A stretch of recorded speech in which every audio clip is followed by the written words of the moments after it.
70 lakh rupees की Audi Q5 SUV लेते हुए किसी की क्या एक्सपेक्टेशन होगी। इसे मैंने जब पहली बार चलाया था तो मुझे इसका केबिन लेआउट और डिजाइन इसके प्राइस के अकॉर्डिंग अंडरस्टेटेड लगा।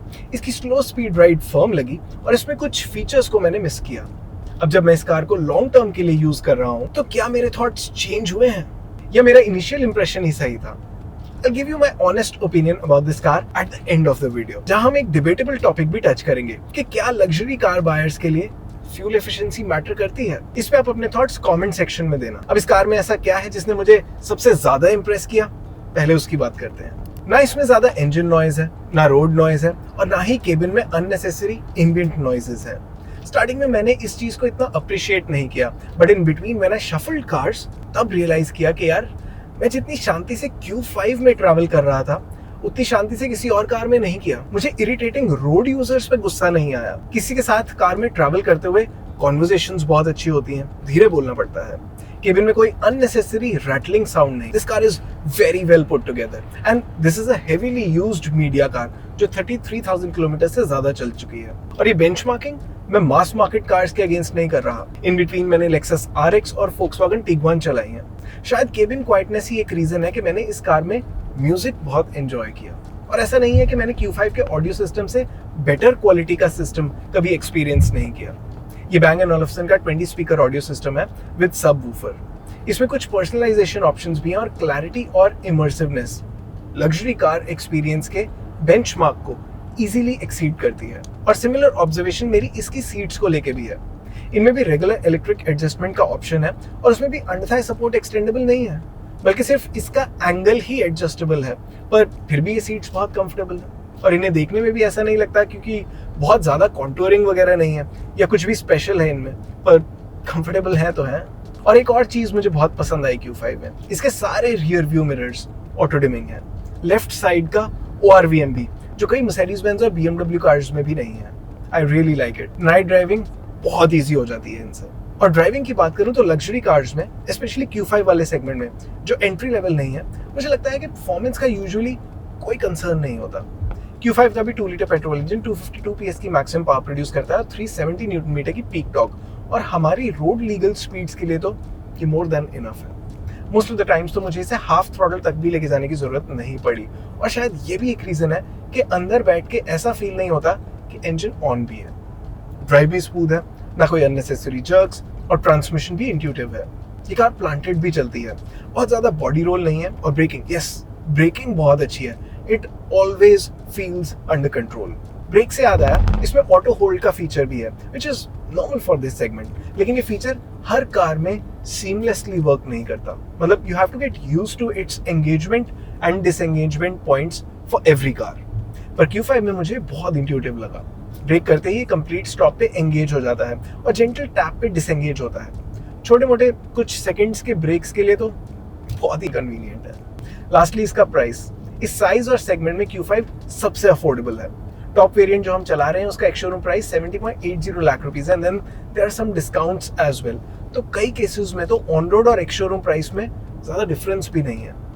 लो वेरिएंट का प्राइस 65.51 लाख रुपीज है, जिसमें damper control settings, driver seat memory, Audi virtual cockpit, Bang & Olufsen 3D audio system, keyless entry और ऑटो पार्किंग जैसे फीचर्स नहीं आते।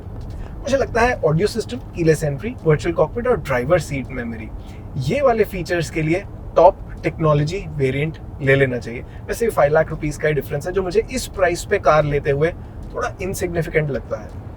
एनीवे, ऐसा नहीं है कि इस कार में सब कुछ ही अच्छा है, कुछ कमियां भी है। जैसे फीचर्स को लेके हमारी Q5 से जो एक्सपेक्टेशन थी वो बिल्कुल सही थी। मैंने इसमें सबसे ज्यादा blind spot monitoring feature miss किया। मुझे लगता है कि Q5 के साइज की कार को आप confidently as a self drive car भी यूज कर सकते हैं, but it's still fairly large. Blind spot monitoring से general all around safety better रहती है, and I missed it quite a lot in this car.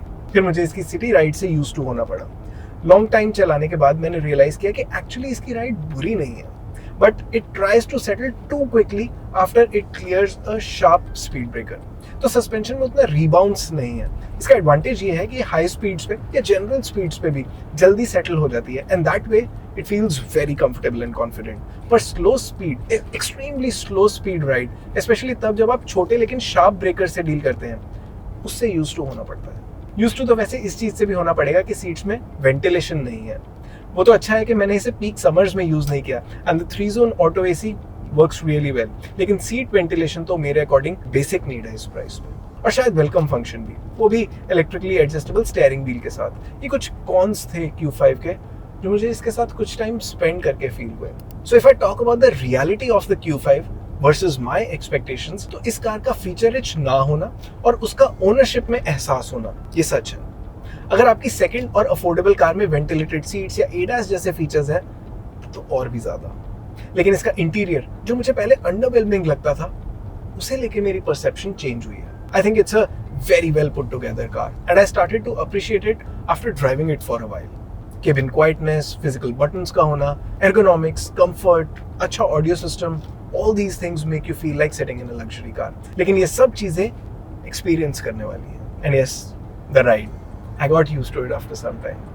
ये bothersome नहीं है, उतनी तो बिल्कुल नहीं जितनी मुझे लग रही थी।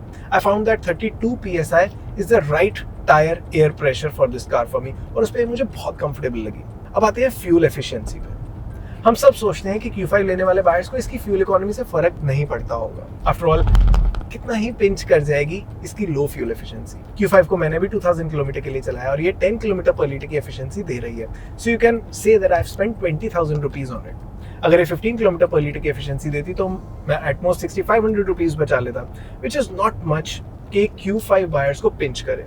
पर हम इस रेंज के कुछ बायर्स को जानते हैं and we know for a fact कि इवन लग्जरी कार बायर्स भी ध्यान तो रखते हैं कि उनकी कार कितनी एफिशिएंट है, चाहे वो उन्हें पिंच ना करे। इस थॉट से आप कितना अग्री करते हैं ये आप हमें कमेंट सेक्शन में जरूर बताएं। And if you are yourself a luxury car buyer तो प्लीज इस कॉन्वर्सेशन में अपना पॉइंट ऑफ व्यू भी दें। As far as Q5's efficiency is concerned, I'm quite happy with it considering the size and segment of this car and the engine performance. And yes, I have totally enjoyed my 1 month with the Q5. I'm quite satisfied with the car. और मुझे लगता है कि इसके current feature set के साथ भी मैं इसे अगले 2-3 साल भी और चलाऊं तो ये मुझे आउटडेटेड तो फील नहीं होगी। और मेरे लिए इस कार को एक्सपीरियंस करके सबसे बड़ा टेक अवे ये निकला है कि कुछ चीजें दिखने में शायद उतनी इम्पैक्टफुल नहीं होती जितनी यूज करने में होती है, जैसे Q5। और इसी के साथ खत्म होता है ये वीडियो। वी होप इसे देखने के बाद आपकी Q5 से रिलेटेड कुछ डाउट्स क्लियर हुए होंगे। अगर आपके Q5 से रिलेटेड कोई क्वेश्चंस हैं, हमारे वीडियोस के रिगार्डिंग सजेशंस हैं, प्लीज हमें कमेंट सेक्शन में जरूर बताएं। Thanks for watching this video. For more details आप हमारी वेबसाइट www.v3cars.com पे भी जा सकते हैं या हमें फेसबुक और इंस्टा पे फॉलो करें। सभी लिंक्स वीडियो के डिस्क्रिप्शन में अवेलेबल हैं।